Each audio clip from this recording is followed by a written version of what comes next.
We move away from the Red Bull Ring in Austria to Le Castellet in France, back for the French Grand Prix.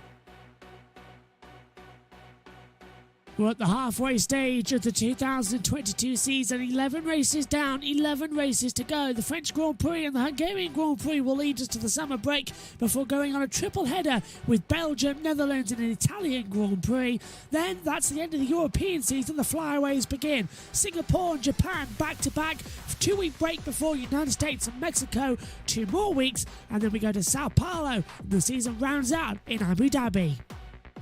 In the Drivers' Championship, Max Verstappen leads by 38 points to Charles Leclerc as well after Leclerc's victory last time out. Sergio Perez dropped down to 3rd position. Carlos Sainz having no scoring finish in Austria with his car catching fire, still in 4th. He's just ahead of George Russell in 5th. Lewis Hamilton has broken the 100 points barrier as well. He's now ahead comfortably of Lando Norris. He's battling with Esteban Ocon, with Valtteri Bottas and Fernando Alonso rounding out the top 10. On the second page, Kevin Magnussen is on 22 points. He's just ahead of Danny Ricciardo, who's a point ahead of Pierre Gasly. Sebastian Vettel, 14th ahead of Mick Schumacher in 15th position. 15 points to Vettel, 12 for Schumacher. Double points finishes for Mick in the last 2 races. Yuki Tsunoda is on 11 points as well, ahead of Zhou Guan Yu and Alexander Albon. Lance Stroll rounds out the points. Nicholas Latifi, the only permanent driver on the field with no points this season. Nico Hülkenberg, who only did 2 races, is also on 0. In the Constructors' Championship, Red Bull lead the way by 56 points to Ferrari. Mercedes are 122 points back of Red Bull as well and are comfortably ahead of McLaren. McLaren are on the exact same points as Alpine in their championship battle for 4th. Alfa Romeo is now comfortably ahead of Haas, who are in a battle with AlphaTauri. Aston Martin have 18 points and are second to last. Williams have 3 points on the ball thanks to Alexander Albon.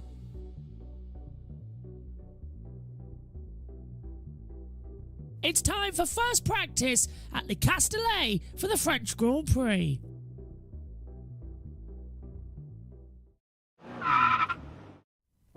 Let's take a look at the circuit Paul Ricard in Le Castellet in France, a 3.630 mile circuit, 15 turns in total and 2 DRS zones. It's a high-tech test track as well, and it's the home of the French Grand Prix.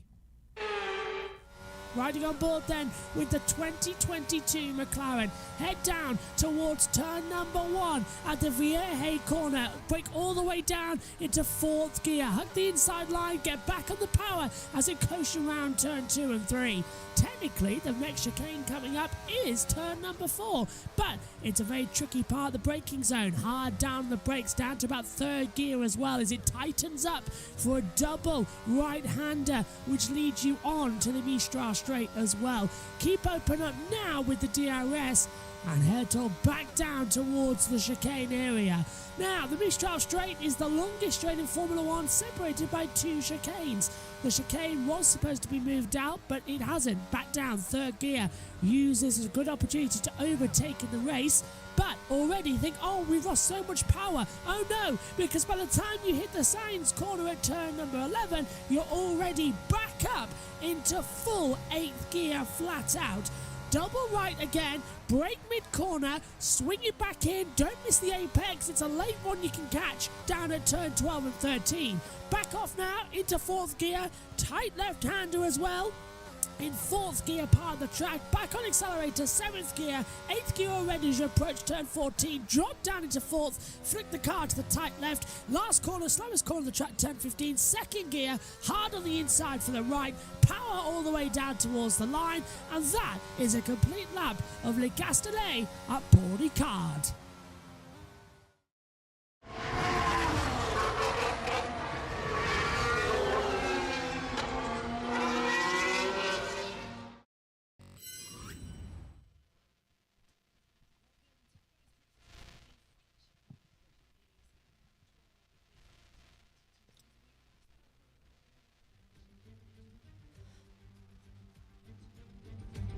Hello everybody, and welcome to La Castellet here at Pau-Ricard. The south of France plays host once again to a Formula 1 round of the championship.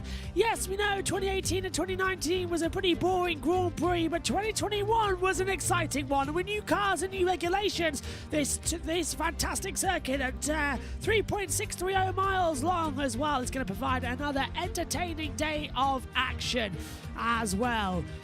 Pirelli have brought tyre compounds here that can handle the track. It's the hard C2 in white, the yellow medium C3, and the red soft C4 tyres handling it all. And we've had a very complicated start to this session as well. A worldwide power outage for the track here, which no one got on air on time. TV pictures now working, systems are rebooted as well. Turns out our systems weren't quite exactly as good as we expected, but all looks to be okay. Air temperature 29 degrees, track temperature 55 degrees. It's 27 degrees here currently in the UK in our commentary box as well. That's mightily exciting as well, but the fans are all getting ready as well. Sunshine, blue skies.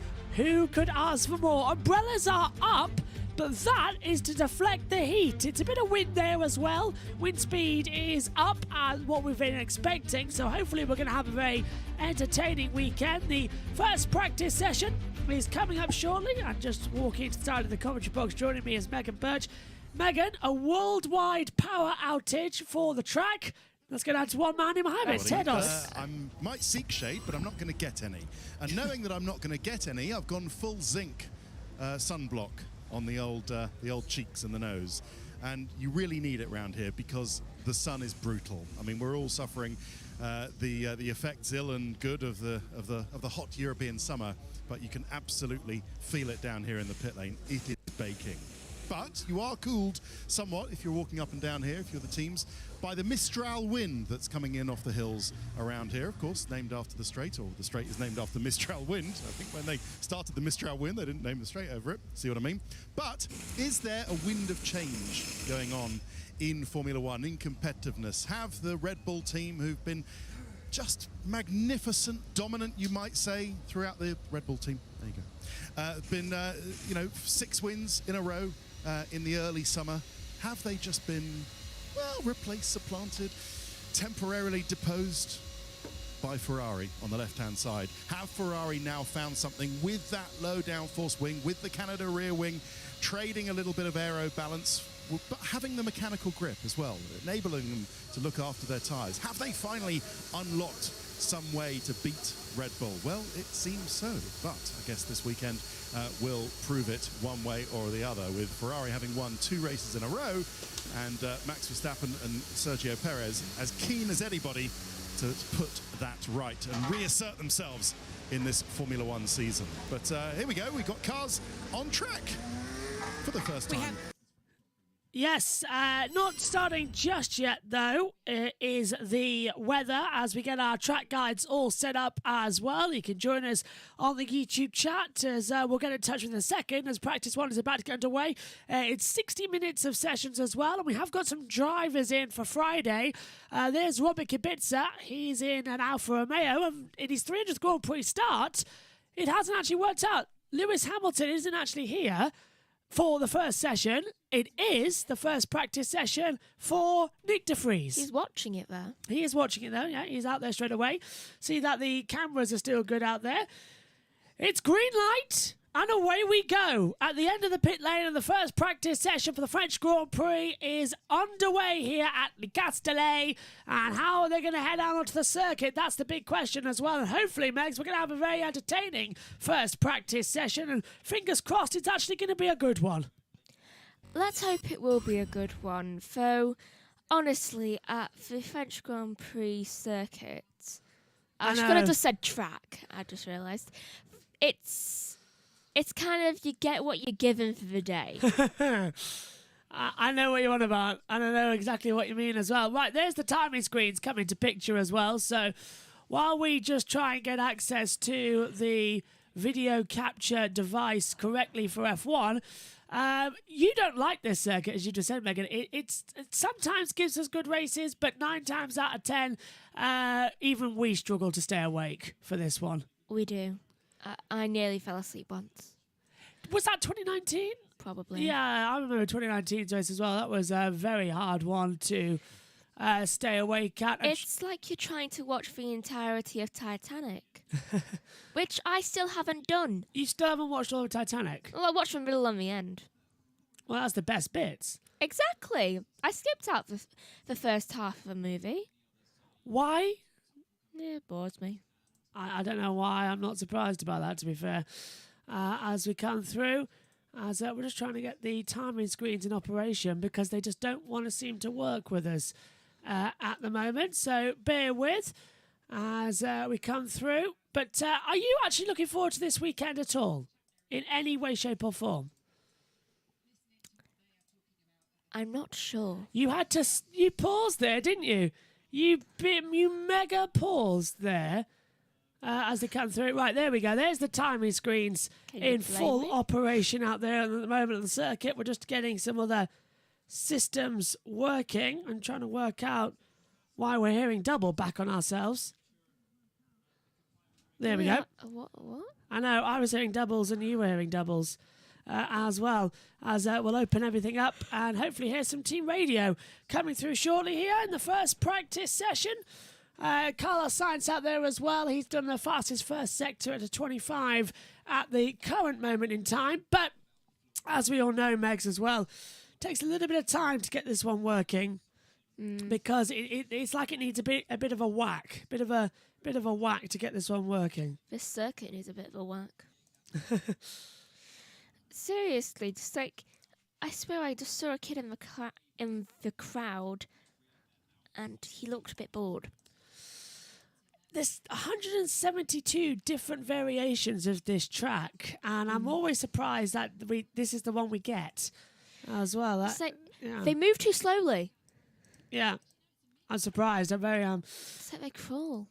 Just having a quick look as well, just trying to get everything sorted because the computer's being a bit of a pain with us in this morning session, but there's loads of action still to have throughout this one, so don't go anywhere. Stay with us here. As we see, let's talk about some of the drivers that have actually turned up in this session, Megan, because we've got Nick De Vries in place. There was some oscillations on the pit limiter. Yeah, copy that. Yeah, so it makes Nick De Vries in place of Lewis Hamilton for this first session as well. Has he recovered? Yeah, but I don't. Lewis is fine, but I don't agree with that at all. To be fair, I don't like the idea, the fact that Nick De Vries, as we come back up to main camera because now everything's working. Nick De Vries is 27 years old. He's a world champion in the FIA and in Formula E. Why is he considered a rookie in Formula One? He's the complete polar opposite of a rookie. But there we go. Right. That seems to have reset everything. We've got everything working. So let's go over and take a look into the YouTube chat and say good afternoon. Oh, right, Foster says, look at those temperatures. Brutal on tyres and people. Oh, and cheers, guys. Have a great weekend. Have a great weekend to you too. Graham says, let's go. Looking forward to this GP. Yay. ... Circuit looks like remnants of the French Revolution. A gun. Doesn't it, actually? It looks kind of like what we see at Spa with the gun figure. Tell you what, a French Revolution at this moment would really make it an interesting race on Sunday. It really would. There's Nick De Vries then in the car. Now, the reason Lewis Hamilton is not taking part, there he is, look, Lewis is watching because he's hugging Toto. He is hugging Toto, yes. Now, the reason Lewis Hamilton's not there on the track in this first practice session, it is because every single driver is required to miss one first practice session across the season to give their car to a junior driver. And so that's Nick De Vries in this case. And he's out there right now in the W13 just going through there and just having the situations. And Bottas is going through the same thing right now. Yeah, well... I feel like Bottas really likes to just stay off FP1.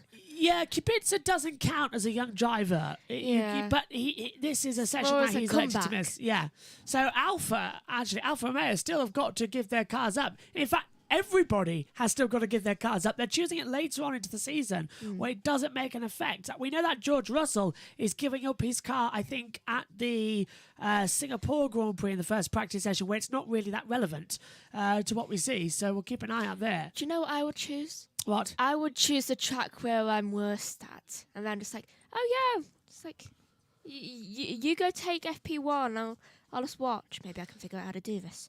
Yes, it's a first session. Get more time on the simulators out there as well, yeah. Tyre temps are out there as well, because right now we've got Verstappen out there. He's on the soft compound tyre, same as Leclerc. And my voice was fine. And then we come into the commentary box and now it's gone again. Well, you don't have a drink either. That's true. That's true. I might text for a drink and beg. I had a lovely half a Scotch egg before I came into the box. I've got the other half waiting. It's a very nice one. So I'm rushing for 53 minutes to go and to get that back. Lando Radio. Feeling of the throttle pedal is not right. Like as it hits the end stop, it's like there's a sponge or something. Are you happy to continue, or do you want to come back and fix it now? I mean, as long as there's no issues, of course. But look at that for the roll bar. It's just a bit of a weird feeling. Pedal cam is back on, and we've got the roll bar effect now. We can actually see the steering column moving around as well. We can also see the sticker underneath the pedal, and it has a little like QR code on it. Are you happy to continue, or do you want to come back and fix it now? I mean, as long as there's no issues, of course. But I think it's okay. It's just a bit of a weird feeling. So great little feeling, says Lando. He's enjoying himself out there. There's the pedal cam on board now. Look at that. I love that camera. We showed a little bit of it to you at Silverstone in free practice too. If you joined us for that, we put it in full screen because we could show the pedal cam because it was a free broadcast weekend. Can't show you it now, but honestly, I'm loving the camera. Look at that. He's doing some left foot braking and right foot acceleration and then some left foot acceleration as well. Just trying to get the most out of it coming into the braking zone. It's like, okay, if this pedal's going to fail with me, it's going to fail in style. So, I am honestly already thinking somebody crash. We've only been going 9 minutes. 9 minutes. Not 8 even, minutes. 8 minutes. Not even that. So this track always gives me a headache because of those bleeding lines as well. We've got 3 white lines and 4 red lines. And now on the inside, we've got 2 yellowy lines as well. Oh, yeah, we're having a curry. Yeah, I know. Forgot about that.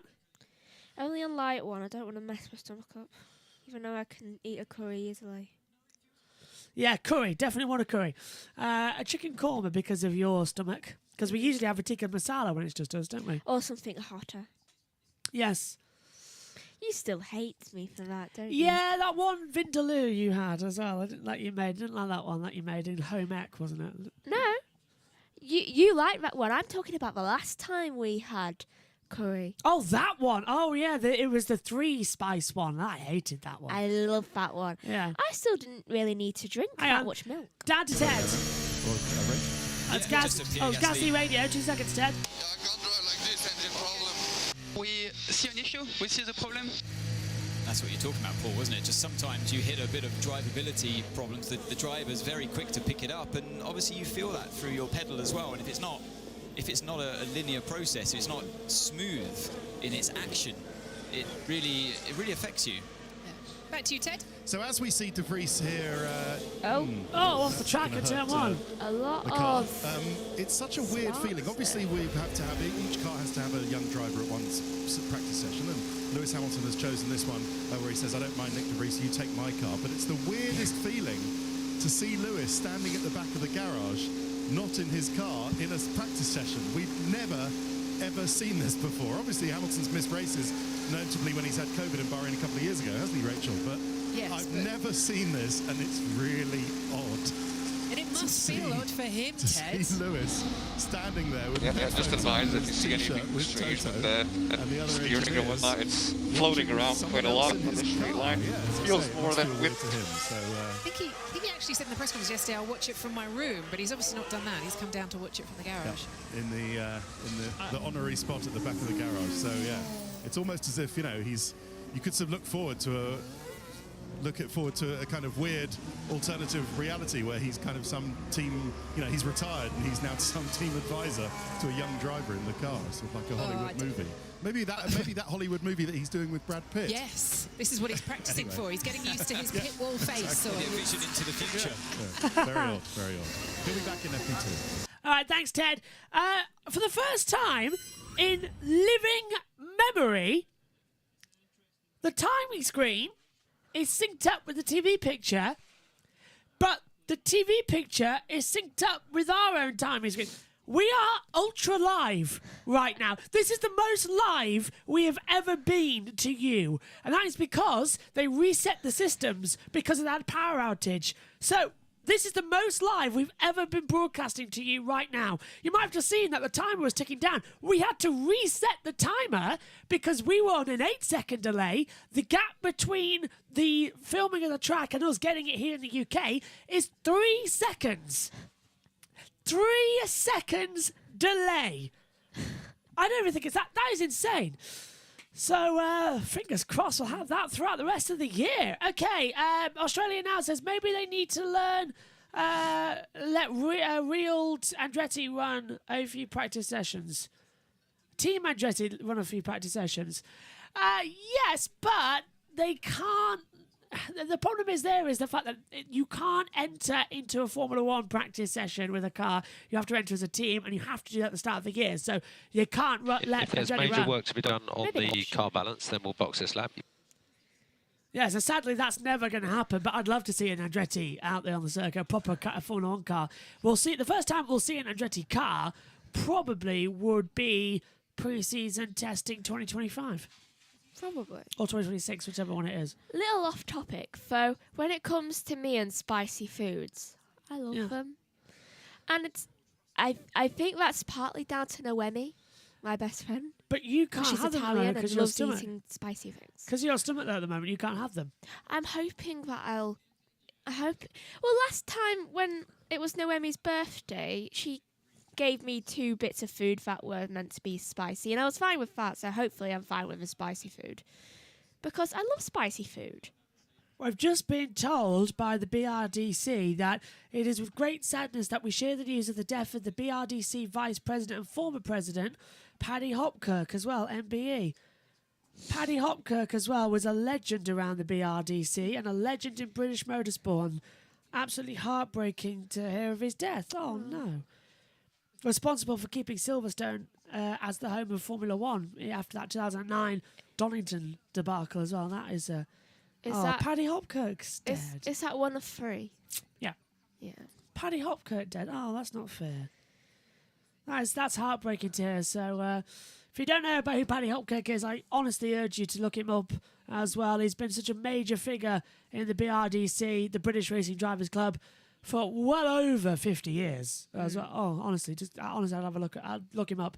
Let's go over to the YouTube chat quickly because Adam says as well. Good morning to you, Adam. Would you like to see the French Grand Prix run at Manicourt or maybe Dijon in the future?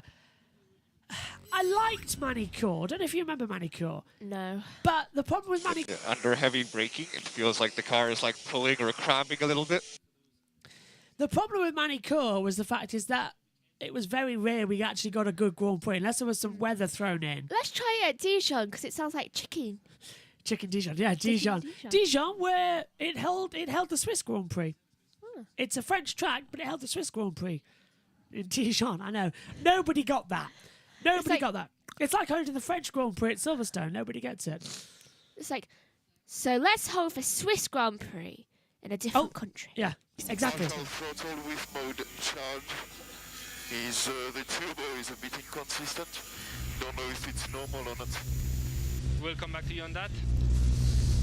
Now, do you remember, Megan, the last few laps of the Austrian Grand Prix, there was a lot of nerves going around everywhere because there was a turbo lag for Leclerc. And he was having there's no acceleration, there's no pedal, there's no throttle. That's a bit of a worry. Partial throttle with mode charge. The turbo is a bit inconsistent. Don't know if it's normal or not. There you go. We'll come back to you on that. Right, yeah, so I would like it to actually run at Dijon if it's any other track, because I actually like the Dijon track. And we can joke about chicken Dijon. Yes, as Vettel makes a little mistake coming out of the chicane down the Mistral Straight.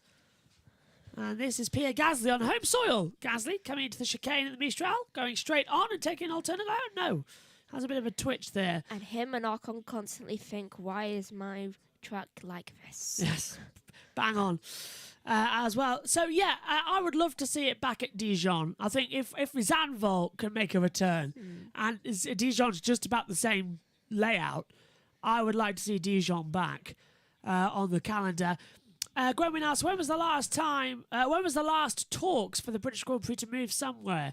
It was 2009. The British Grand Prix actually lost Silverstone. So Silverstone lost the right to the British Grand Prix to run it, and Donington Park actually won it. And Donington held the 1993 European Grand Prix with Senna.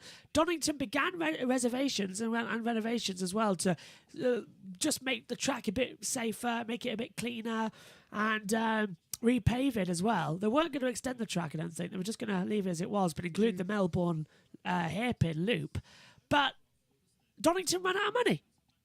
And at the time of the as you do. And when the 2010 British Grand Prix was supposed to happen at Donington Park, the track was in a mess. It was being repaved and nobody came in. So Simply Sausages, a local company, came in, repaved the circuit, and then a couple of years ago, MSV, Motorsport Vision, owned by Jonathan Palmer, came in and took it over and put it through. Now, Megan, this is not looking good here for Charles Leclerc, because he's coasting out there on the track, but his turbo's not sounding very good here. Take a look. Sorry, I accidentally did the P0 switch instead. It doesn't sound right. Just listen. Not to us, it doesn't. Maybe it's different to anyone listening back at home. But here we go. Yeah. That turbo's not. There's something wrong. Even the cars don't Let's want have to a look at this race. then. So go slightly downhill towards turn 1, turn 2 chicane. Brake just before the 50-metre board on the right. Bit of understeer mid-corner there through the left-hand part and avoid the curbs on the right. Sergio Perez has gone off the track. So Perez, where is that? Down at turn 3 and 4, 5, 6 area of the track as well. Another thing about this track, it's not exciting offs. Brings in the yellow flag. And something just happened there. Apologies, because my water bottle fell over. And I think it's whacked something on. Talk us through it, Max. What happened to Perez? Right, so he was going round turn 5. Turn 5. Well, it's turn 3, really, but it is turn 5. He just catches the curbs and then just goes straight on. Oh, it is turn 3. The thing about this circuit is that even it's just a sudden stop. Yeah. So that's going to jerk the drivers and the suspension of the wheels. That was a really sudden one, wasn't it? He just turned in and the car went woof straight round on him. Zero control. He couldn't do anything. A talking doll. Yeah, couldn't do anything there at all. Right, the water bottle has been moved away from the keyboard. That might explain the loud smash you might have heard a second ago. His tyres are going to be dead. Yeah. So Donington... Oh, look. Yeah, they're completely flat spotted. Well, they were on those rumble strips as well that are painted blue and red. Blue slows you down a little bit. Red stops you immediately. It rips the tyres. It's like an aggressive form of sandpaper. And the suspension hates the red. Yeah, it really does. Remember last year as well, so he's back into the pit lane. Let's just talk about it quickly then as well. So Donington ran out of money. It was bought by Motorsport Vision, owned by Jonathan Palmer. And now it's perfectly okay. Everything's fine. Nothing's wrong with the track. And British Touring Cars run it. World Superbikes run it as their British Grand Prix round. And Formula One doesn't go there anymore. But Donington's a great little circuit, as Adam says as well. Love Donington Park. It's an awesome track. So much history. It really is as well. Right, we've got a little bit of an ad break now, so it's time to go through what the drivers said throughout the drivers' press conference yesterday and talk about some of the stories that have been bubbling up in the last couple of weeks as well around here. As we're just trying to work out where it is, because we're being told that the VCs are elsewhere.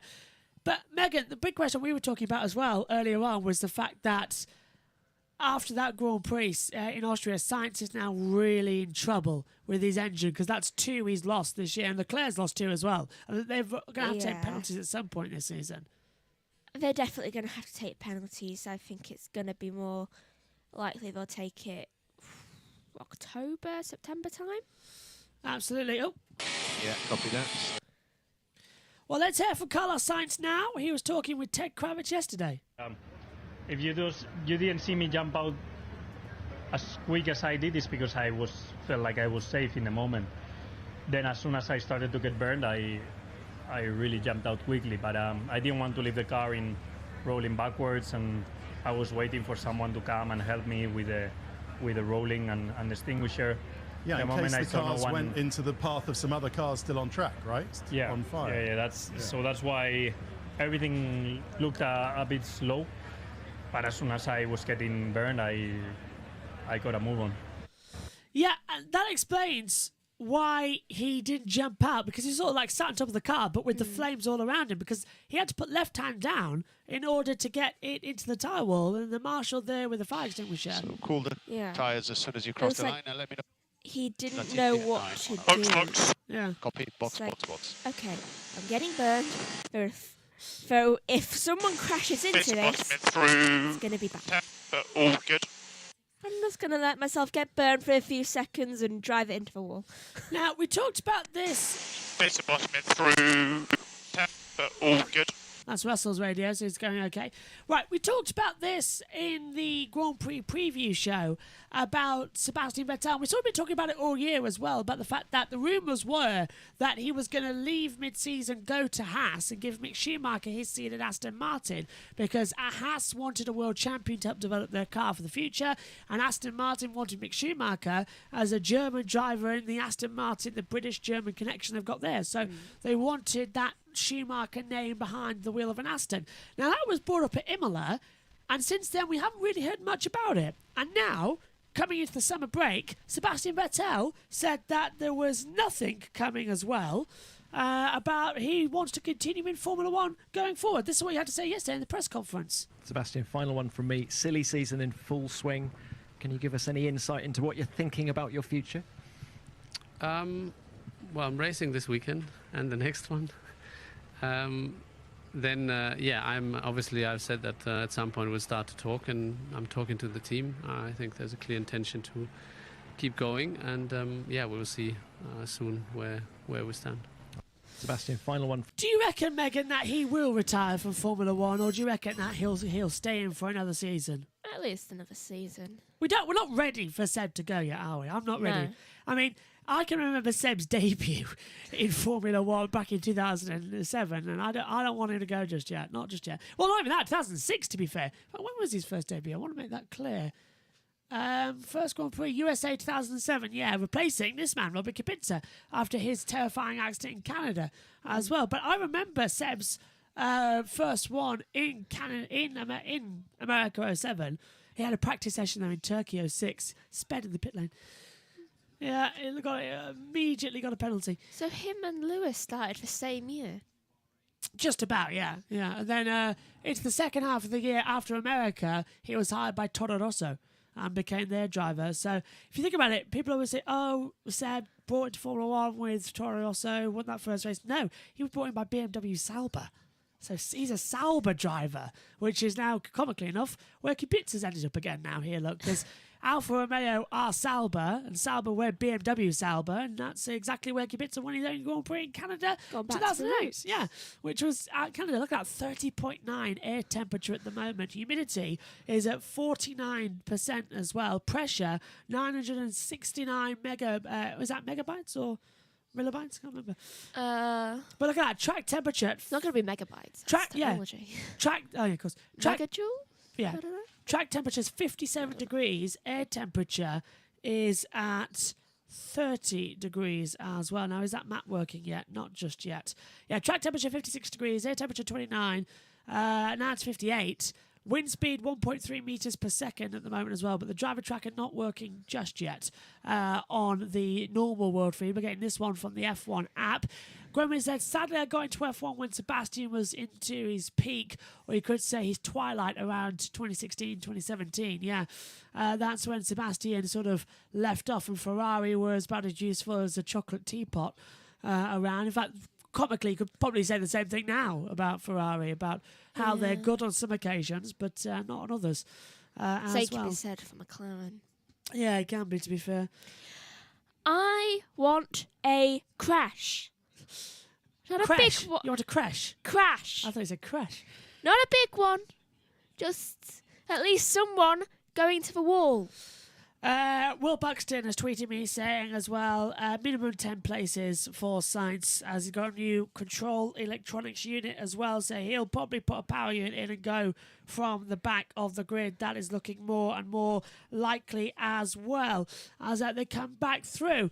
But here's Danny Ricciardo. He's 8th at the moment. And actually, we've got something on Danny Rick here because, as we talked about in the pre-show, Megs, we don't actually know where he's ending up, do we? Whether or not he's going to IndyCar, World Endurance, Formula E, as you point out, or whether or not he's going to Formula One, staying at McLaren. He's got a contract through the end of next year, but he doesn't even know where he's going. We don't even know where he's going. He seems to be all over. I think everyone's just confused by what to think of him.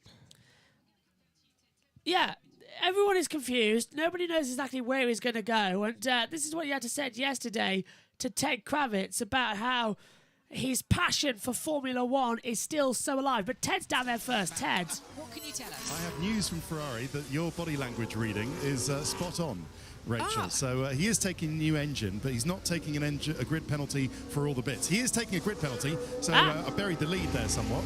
So Carlos Sainz is taking a grid penalty. But at the moment, do you think that'll be the end of it? At the moment, well, it's only for the control electronics. Yeah. Because obviously he was on his second, and they all ended very nastily in that pretty horrible fire. So at the moment, he's taken his third control electronics, which is not in conformity with the Article 28.2 of the sporting regulations. So that's a 5 place, or is it a 10 place for grid for control electronics? I'll refer that back to you.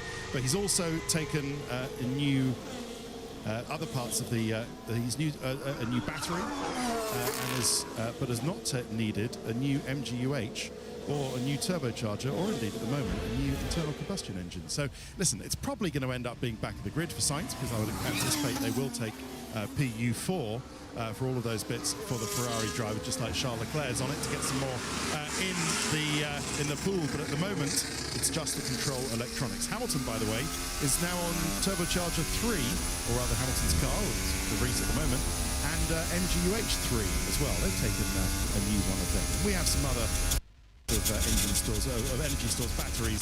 Russell, Hamilton, Sainz, and Zhou Guanyu also with a new battery. I expected to see Kevin Magnussen on that list as well for Haas and his Ferrari power unit, but so far nothing. But we'll see if that changes throughout the week. Yeah. Okay, thanks, Ted. Right, let's get back to what we were talking about with Danny Ricciardo now, shall we? About how we don't know where he's going to race next year either. This is what he had to say yesterday, correctly enough, to Ted Kravitz. I don't hold any like negative feelings towards things that come out. You know, of course, you're going to get good and bad things put out there, written about you or whatever. And of course, they're always a bit better when the results are good. So I know that the on-track stuff dictates a lot of what's kind of been said. But, you know, it was more just for me to, like, this means so much to me, and I still do have everything required to win. And I think every opportunity I've ever had in Formula One to win a race, I've won a race, you know. So it's just, yeah, I know if those opportunities are there, I can keep winning, and that's what I want more than anything.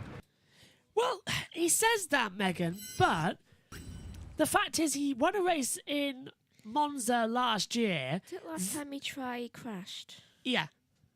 Yeah, pretty much. He won a race in Monza last year, and that was fantastic. That was on pure pace. He was clearly ahead all weekend long. Qualified second, took the lead at the start, dominated. Everyone says, oh yeah, Ricciardo only won that race because Hamilton and Verstappen made contact with each other. Go back and watch the race. He's already leading. Yeah, Ricciardo took the lead at the start. He kept the lead in the pit stop. He was over 20 seconds ahead of all of Hamilton and Verstappen.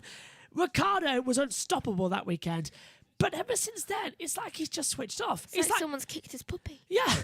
Before, it looked like someone had kicked his puppy. Now someone's kicked his replacement puppy. Because he's just been nowhere since Like someone's then. threatening his future puppy. Yeah.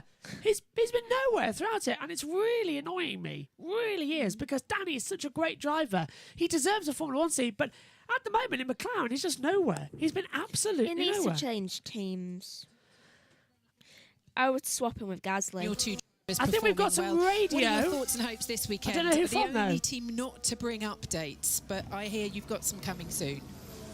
Yeah, hope we can continue where we left off in Good Austria, Steiner! but it will be difficult, but we try our best, and our upgrades are coming next weekend, some of it, or all of it, hopefully, you know. So, you know, but I'm still pretty confident with the car as it is now. So, hopefully we can have a weekend without problems. When I spoke to Kevin in Austria, Günther, he thought actually he could have challenged the Mercedes a little bit more out there. Do you think you're up to their pace this weekend as well? I'm not sure that we can challenge the Mercedes. I mean, you know, I think Kevin was a little bit optimistic there, but I don't know yet. You know, we have to see where we finish off tonight. You know, after FP2, we maybe know a little bit more, but it will be difficult. Mercedes, I mean, they are Mercedes, they are strong, you know. Günther, it's Anthony here up in the comms box alongside Rachel. You looked very strong and competitive in the straight line performance in Austria. This is a circuit where that's a paramount. You need that straight line speed. Does that give you more confidence, and do you expect that kind of performance again in the straight line here? It is the aero setup, as you know, Anthony. I think that the aero setup we used in Austria was very advantageous for us compared with other cars. I need to see here what the other one brings, how competitive we are, but in general on this, I call them classic tracks. It looks our car is pretty strong, so hopefully we can find a good balance of the car and repeat Austria. But it's we have work to do, I think. Günther, it's Paul. I'm not trying to stir it up here, but is any communication transferred over to this race weekend with your drivers, what the objectives are in the race and what the team want? Absolutely, the team wants points, up all. Well, I spoke to Mick yesterday, Günther, and he explained the situation in Austria and said, you know, the team said don't overtake. We don't want to lose points in the race, which is what you risk when you try and overtake your own drivers. So he explained it all to us and seems sort of fairly calm with it all. But did it play out as you hoped, or was there anything else that could have been done differently in that sprint? In the sprint. Yes, for sure we could have done differently, but we had the meeting before the race, and we actually told them this is, if you are both close together or behind each other, this is what will happen, you know. In the DRS zone, you will catch up and you think you're faster, but as soon as you let somebody overtake, you lose time. Both cars lose time, and the guy behind us, which was nobody less than Lewis Hamilton, will take advantage of that. At the time, we didn't obviously know that he was coming, that he was there. So I think as a team we managed it, the benefit of the team as good as we could. I don't think we could have done any better than that one, and we brought 2 points home from a sprint race, which for us before we didn't think we can achieve that. So I think we did a good job. Obviously he wanted to show that he can go faster, but we always look at the GPS data, and we knew exactly where we were at with both cars. So I think these are things he will learn with time, you know. But we explained that as it happened before the race, so in the end it was good. I mean, he realized that the team needs to score the points, and whoever can score more points, that's the guy which will stay in front. And also, I mean, it's great for the team. Good, so you got some really good points the last 2 races, and your drivers seem to be on a level with each other where they can really push each other and get the performance out. Yeah, that is fantastic that Mick closed the gap really to Kevin, and what Mick showed fighting with Verstappen in Silverstone, and what he showed with Lewis in Austria was fantastic to see, you know. These are the big boys, these are some of the best, if not the best, you know. So it's very good that you have got Mick up to almost or up to the speed with Kevin, and in a position that we now can score points with 2 cars if everything goes wrong with the rest of the team. This is good, so thank you very much for joining us. We'll talk to you again across the weekend. Thank you. Günther Steiner there talking, and we've been having a mare with our map, but as you can now tell, the map is working again, which is great news. Are you right, Megan? And want someone to crash. Appointment starting the lap felt a little bit strange. Exiting the last corner. Good crash. Looks like Megan's almost melted. That's what you felt to. It honestly looked like you melted just then. Right, there we go. Bang on, back in business. Seeing you, Zana, whatever it is. We are back. Right, and fade. Bingo, bango. Family Guy film, Bongo was his name, though. Right, looks this like is... I fade into the flags. You do. What is this with Sergio Perez coming into the pit lane? Is he missing something from the DRS? Crash. Oh, they've pulled something off the suspension there. You crashed. Bottom right, they've pulled something off the suspension, probably just trying to get it all working. Right, driver tracker's back working, timing screens are back working with 24 minutes to go. Well done, guys. Over there as well, that's some fantastic work you've done to get us into action times. Science I got a lot of understeer mid-corner of 6. Any quick flick I could do to help that? So Science is fastest, Megan, if I understand that correctly. Whoa, I don't know what's happening there with our radios. No, I don't. That's completely... So Science fastest on the board. So I have a question. Go on. Why this track? Why this track where all the drivers decide, you know what? I'm going to behave. Even when Mazepin was here, he behaved. He did, yeah. I've just texted Josh Plays to see if he's around. I've put him as a question mark because if he is, we can drag him in with 23 minutes to go and put him into the pit lane, get his thoughts on the weekend. Because now the map is working, we can have somebody on, which is always nice. And Megan, you're not going to be here for practice one next weekend because you're doing... Well, next weekend's a bit confusing. Are you ready? Because Formula E is on exactly the same time as F1 qualifying, I'll be doing Formula E. Megan will be doing qualifying for Hungary F1. A bit annoyed about that because I love that one. And then I will be doing the Hungarian Grand Prix. But Megan is commentating on London E-Prix Race 2 on Sunday afternoon at 3 o'clock. So that's going to be great fun then. Hopefully everything's going to go all right. We've got your pre-show ready and everything. I want a crash to happen. Is that right now? Yeah. Both. And also, don't worry because we've got a week to sort all that out. Okay. And it won't take long. We'll Do you get know this what I sorted. want now? What? A pasty. You want a pasty? That's because there was pasty in the house and we could smell the pasty, yeah. As soon as I walked in, it smelled delicious. Why don't we have food like that? We don't have royalty food. We should ask. We've got a curry for tea. We should ask to get one tomorrow for our lunch. We've got a yellow flag in sector 1. Stay out! Can't tell. Could be Schumacher. I was quite happy with the flap, to be honest. It's more. Yep, let's not do anything. Let's have another go. Well, we could push it just to see how it feels. Gone back to green flag running. DRS enabled zone 2 as Verstappen runs it massively wide. Coming through turn 1, and look at hear the tyre squeal there as well, Megan. He's really racking that Red Bull around. And when I say I want to crash, I mean going into the wall even slightly. So far, everything's okay to me. Seriously, Magnussen makes it up into 9th. 136.104. Verstappen, though, goes faster. 134.021. So Verstappen is top, Sainz second, Russell third, De Vries is fourth, Perez fifth, Albon sixth. Now, note down, please, Nick De Vries' lap time of a 135.732. And to see if Hamilton can match it later.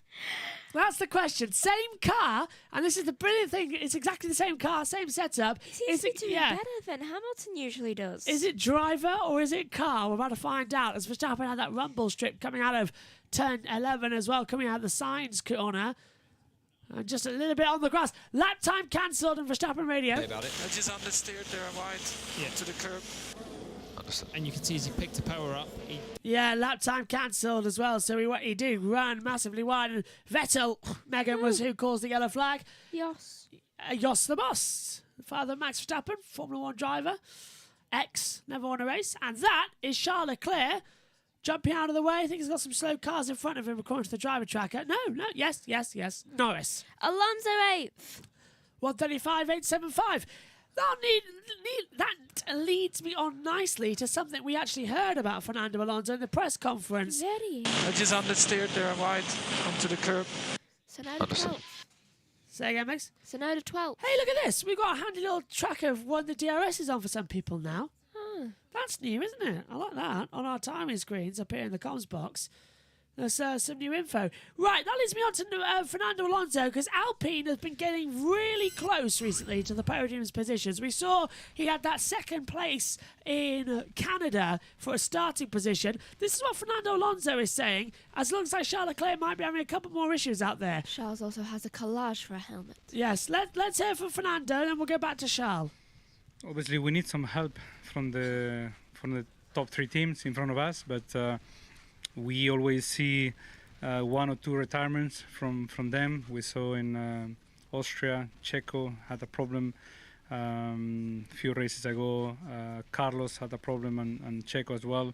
So there is always that possibility of top 5, top 6 available.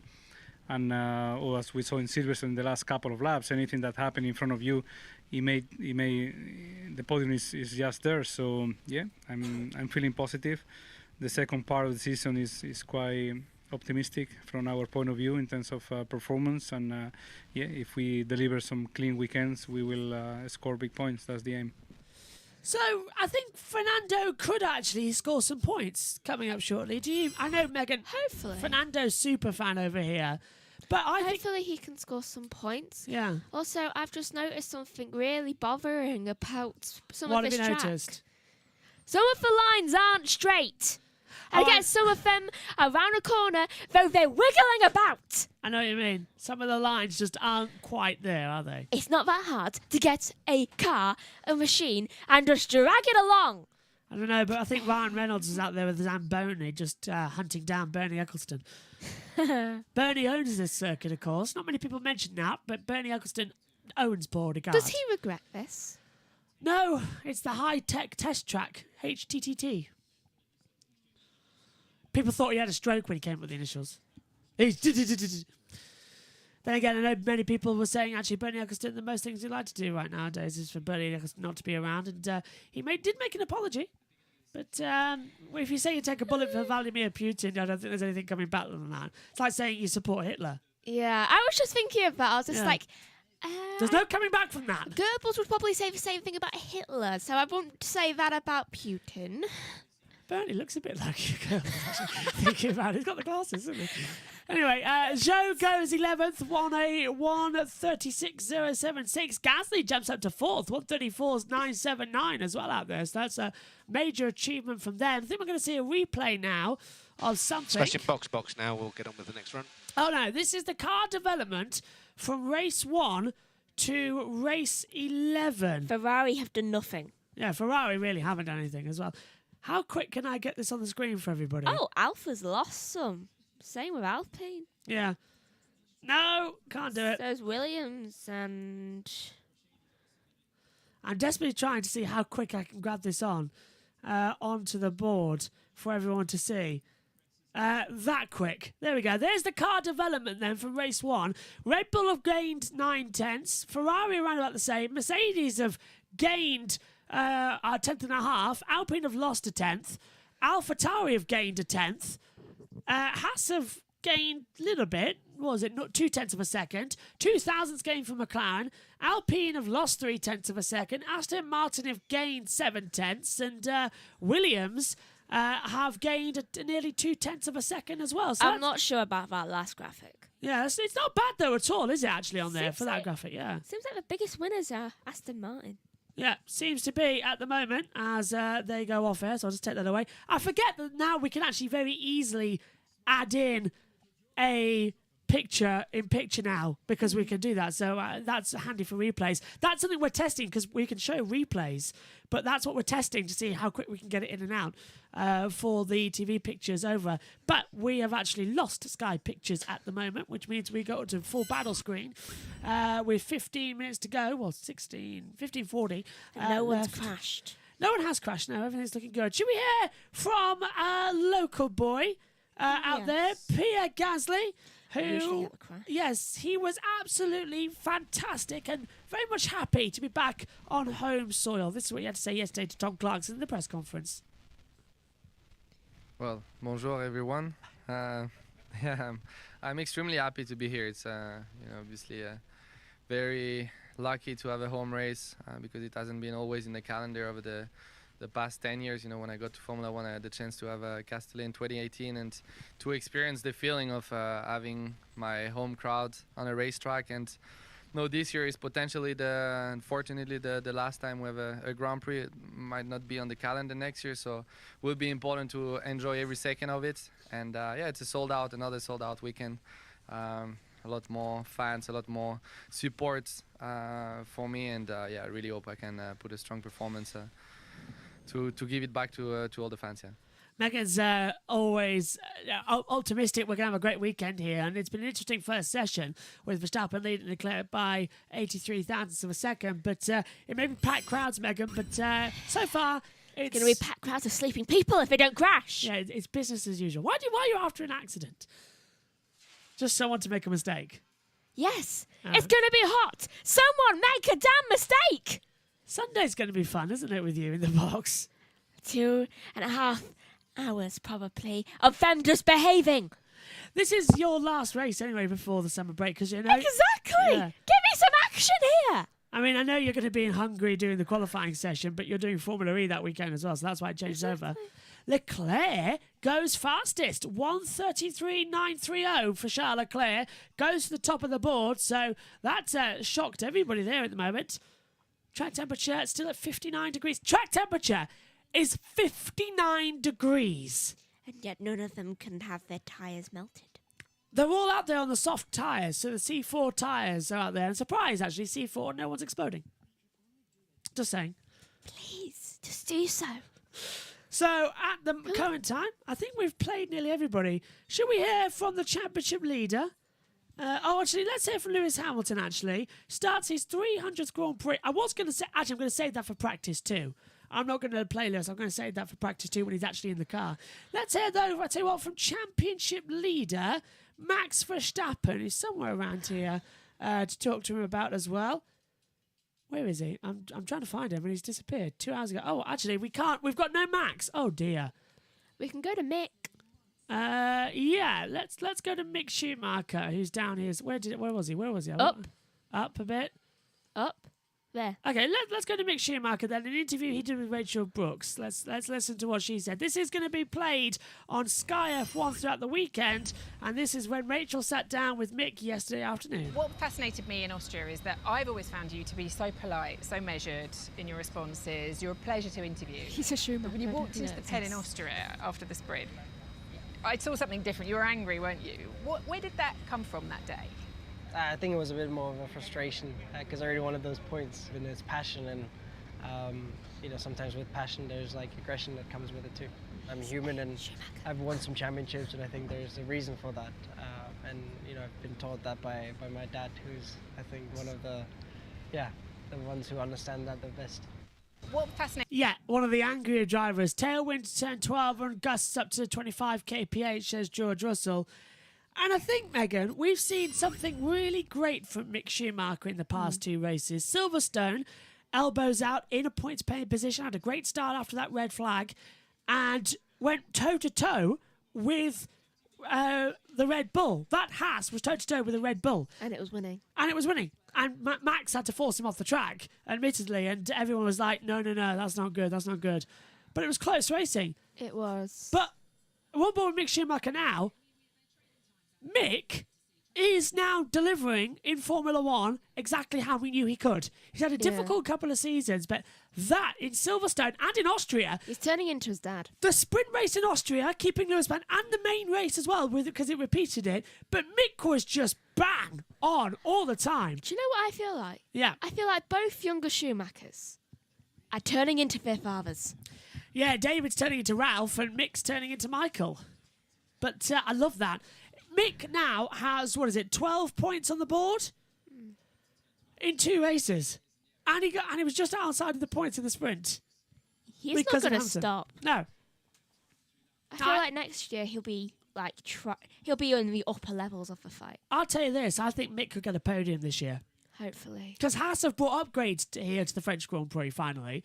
Their only car upgrades of the week of the season as they focus on 2023. And he's a good teammate. Yeah, he's got Kevin Magnussen and Mick Schumacher. Finally, Haas have got some good drivers. They've got some good teammates. And now all the tobacco's gone as well. There's Ayo Korematsu, the director of engineering for Haas, alongside Gunther Steiner, who's the team principal. And I think now, finally, Haas are stable.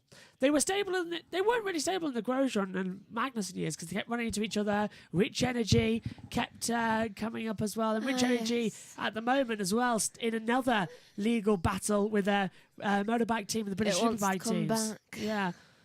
And it's an absolute mess. as apparently my laptop is low on memory. Like 3 gigs. So I don't know how that's happened. I'll fix that later. Anyway, but yeah, so it's all chaos. But I honestly think that Haas are now the most stable they've ever been. No rich energy, no drivers crashing into each other, no paid drivers in the form of Kevin Magnussen. It's all good. No political scandals. Yeah. Ted's got news. The monitor is saying 31 degrees here. Is that what your computer is saying? We've got cooler up here, but maybe our thermometer's in a different place. We've got 29, but at track temperature is almost 60. What would the TEDometer be? A scale of 1 to 10? Well, only about a 7. There is the 1 to 10. Well, I mean, it was 34 is when it starts to get hot, and then we've had, well, of course we had 40 degrees in the UK, but I wasn't in some radio mic equipment. Right, okay, let's get on with it, shall we? I want to tell you about the McLaren upgrades, because this is a big story. There are lots of upgrades up and down the only interesting pit lane. thing We'll do them in the course of the weekend. There's stuff on the Mercedes, there's stuff on the Red Bull as well. A little bit on the Ferrari, but not very much. But the McLaren have brought the most, because it's been a strange season for McLaren, hasn't it? They kind of missed the main Bahrain tests when they had their brake problems, and they've been playing catch-up ever since. And so I think we've had a compromised McLaren for the first half of the season, but this is where, Team Radio. Just check everything is good with the car, because I've heard some doubt. That was Gasly. Check the rear of the car and the bottom of the car. I'm sure they will. But this is where they really start to get serious, I think, McLaren. And it's a new engine cover, which I think you can see, hopefully, between some mechanics' arms towards the back. Underneath where the D of Android and south of the Arrow logo. And around, I don't think you can see the we can just logo. about see. So, just about see, yeah. So it's a new side pods, new engine cover, and significantly new floor and new diffuser, and that's where it's going to make the most difference. And for the moment, for this session, it's only on Daniel Ricciardo's car, because they do want to do the classic engineering back-to-back comparison. So Lando's got the old package for this session, but we'll have the new package for the rest of the weekend if everything goes well. And Daniel has got the new upgrades package. So it's quite a lot. I think McLaren are pinning quite a few hopes on it, not least Daniel Ricciardo, who wants a car that he can do business with, he can feel more solid underneath him. And let's see how they go throughout the weekend. And Ted, I mean, the official notice says it's for reliability concerns, but we saw the issue for Daniel with the PU in Austria, and then Lando had that brake issue, didn't he? So there are little niggles coming into this car as well. There are bits, and I've asked on the power unit side why it is when Lando keeps having to go back to A for Alfie, old dependable power unit number 1. Why don't they just bite the bullet and take power unit 3 or even more and take a penalty? And Andreas Seidel, McLaren team principal, said, look, we have to understand what's going wrong first before we just blithely take an engine penalty and bring another one in. We don't want to bring another one in and have a suspicion that the same thing is going to happen. So that was his rationale. But as I understand it, Lando will be back on the engine that was going hot in Austria for the rest of the weekend. Okay. I don't do W quali. Cheers, Ted. Coming through. What was that, Megan? I said I don't do W quali. W series quali. Yeah, I'm not doing that. No, I just didn't know if you wanted to record it and then edit it down to highlights. Okay. Fair. Any more of this track today, and I think I'm going to go and start a revolution just for the track. It's quite annoying, isn't it?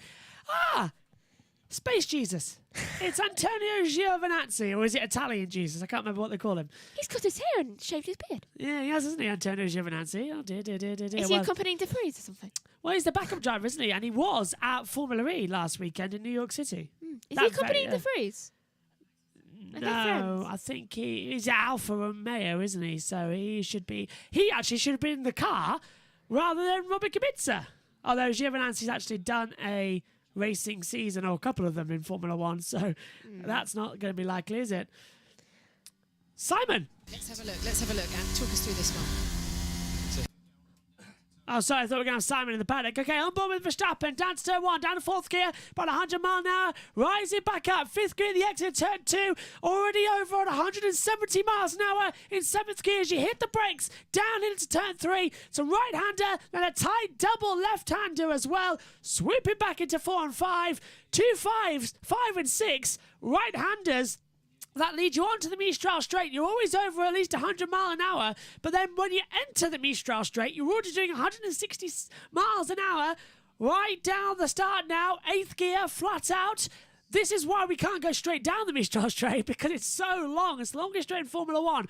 Down on the brakes now, into the chicane, down the back half as well at the Croydon chicane. Back up now, 4th gear, 5th gear, 6th gear, 7th gear, 170 miles an hour, 180 miles an hour, Paul, for 8th gear, through the signs corner now at turn number 11, flat out right-hander, 12 and 13, double up as a right as well, drop down 5th gear, then drop down 4th as well as you tight up the second apex at 13, 14 and 15, sweep back alongside is a left-hander as well, 3rd gear corner, about 70, 80 miles an hour, back on the accelerator. It's a good lap here, isn't it? But it's better on board than it is off board as he comes into the last two corners. Tight left-hander as well, double apex, last corner, just 70 kilometres an hour, 2nd gear corner, flat out the exit, banter towards the line. It's a good track on board, but off track it's not good. And last year, off track you pray for a crash and it never happens. Well, last year when we did the commentators challenge, that's where you cut straight across the track and we both sort of flipped over each other. Do you remember? Yeah. That was a weird one, how that worked out. But yeah, it's good out there at the moment. I think because I said Josh wasn't around, he's just disappeared in the session as well. So there's only 3 minutes left. So I know Josh is going to be the sole co-com tomorrow, as tomorrow is actually Josh's birthday. Yay! So we'll need to send a card or something. Did you send him the card? I didn't send a card. We'll have to do something special though. He's in the comments box though for FP3. Woohoo! Oh, Team Radio. Forgot you can't hear it. Suggested to back off. Forgot you couldn't hear the team radio then, because that's why we were silent. We were hearing the radio in our ears. So just keep pushing or back off from Ricardo. Gasly. Suggested to back off. This is Lando that we're hearing live radio from. And so no damage to the floor. SHT says, what are your predictions for podium and bold predictions for this weekend? I don't think it's going to have to be bold predictions given how this is going. No one's going to crash out. Verstappen, Leclerc, Russell will be the podium. Verstappen, Leclerc, Russell. 1, 2, 3. Megan, who do you think will take the podium spots after this first practice session with 2 minutes to go? Now.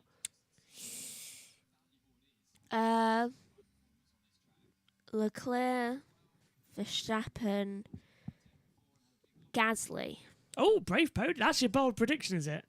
Gasly. Well, it's the same race, isn't it? Okay, I tell you what, one bold prediction for a race winner. Gasly. Hamilton. That's my bold prediction. But I'm sticking with my normal 3. But I'll make my official pick a winner tomorrow in the pre-show. Oh, you ran, by the way. They want you to know if they ran out of the W Series race. I don't know. I am very tired. After the W Series race. So straight after qualifying, we'll go straight on there. For about 10 minutes. Let you know tomorrow. Just let us know. I'll put Verstappen first, Perez second, Hamilton third. I had a feeling Ferrari might ruin their race strategy or have another reliability issue. That's from SHT. It's likely. Most likely, Ferrari power units are not going to survive 40-degree heat air temperature. Last time, didn't they go from plan A to plan E? Yes. In like 20-something laps? Yes, and plan E was extinguisher.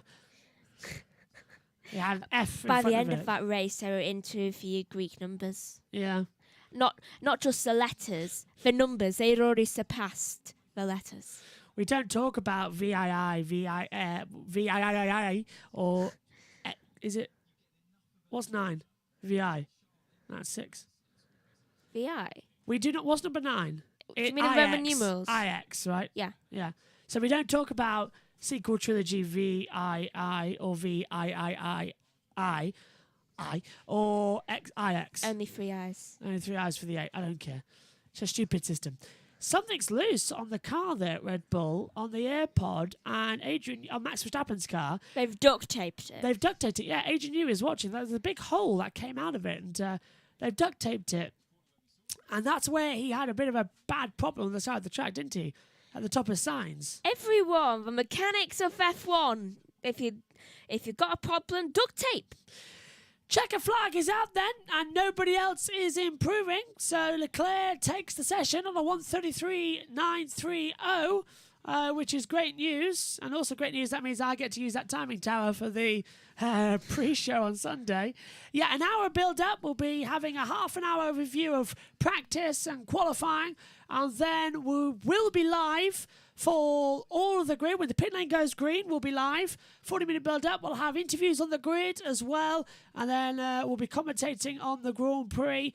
Don't forget, we've also got Iowa this weekend, IndyCar and Formula 2 and W Series. This weekend's nice and peaceful. I'm not even going to think about next weekend's Formula E mess. You'll take the checkered flag. So all the touring cars, either.